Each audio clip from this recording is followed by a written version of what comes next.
میرے سارے ساتھی ہیں جنہوں نے یہ سارا اجتماع منعقد کیا.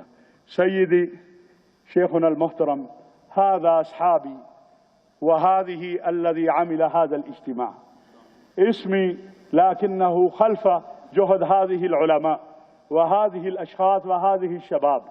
میں مولانا سعید الرحمان صاحب کا یہ میرا اشفاق هذا لنا سیکٹری التنسيق وقبل شهرين له جاء الجريحة كثيرا لكنه ليلا ونهارا هو شغل لهذا المؤتمر. مولانا اشفاق فتافی ہمارے پیر اسد حبیب صاحب میرا مجاہد طاہر عقیل اور قبل السنة الماضية جاء الضيافة من خادم الحرمين لأخونا له ما شاء الله قريبا 40 مدارس في راولپنڈی والمساجد. مولانا نعمان حاشر کے 40 سے زیادہ مسجد مدرسے ہیں راولپنڈی سے. فهو قال هو دخل المستشفى لأنه له جاء ألم في القلب والدكتور قال ما تذهب للحج. فأنا قال كل وقت أنت تدعو يا الله أدي لنا موت في مكة والمدينة فإن أنت تموت مكة والمدينة لا تخاف ولكن ما شاء الله هذا حي. حج پر انہوں نے جانا تھا. ڈاکٹر نے کہا کہ آپ مت جائیں ورنہ آپ مر جائیں گے. میں نے کہا ساری زندگی دعا مانگتے ہو اللہ مکہ مدینہ موت دے, اگر آ جائے گی تو اس سے بڑی سعادت کیا ہے.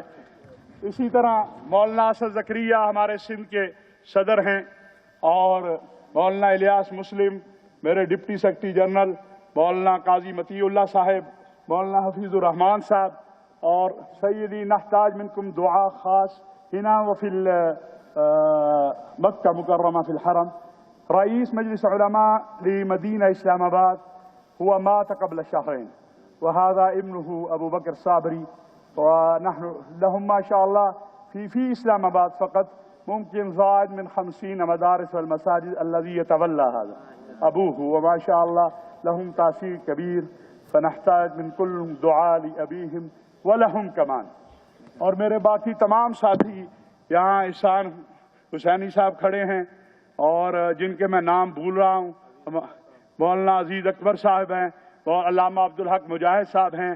والذي كتب درع سيدي هذا خطاط نمرة أول ما بعده السيد عبد الرشيد قمر جالس هنا وتلامذه كتب في مدينة منورة على الجدار ما شاء الله. وهكذا دكتور رانجا یہ بھی ہمارے اور آپ تمام حضرات. میں وقاص صاحب کا اور لاہور سے مولانا زبیر زاہد صاحب کا, علامہ طاہر الحسن صاحب کا, مولانا انوار الحق مجاہد صاحب کا, علامہ عبدالحق مجاہد صاحب کا اور باقی جتنے بھی ہیں, وقت کم ہے, سب حضرات کا شکریہ ادا کرتا ہوں.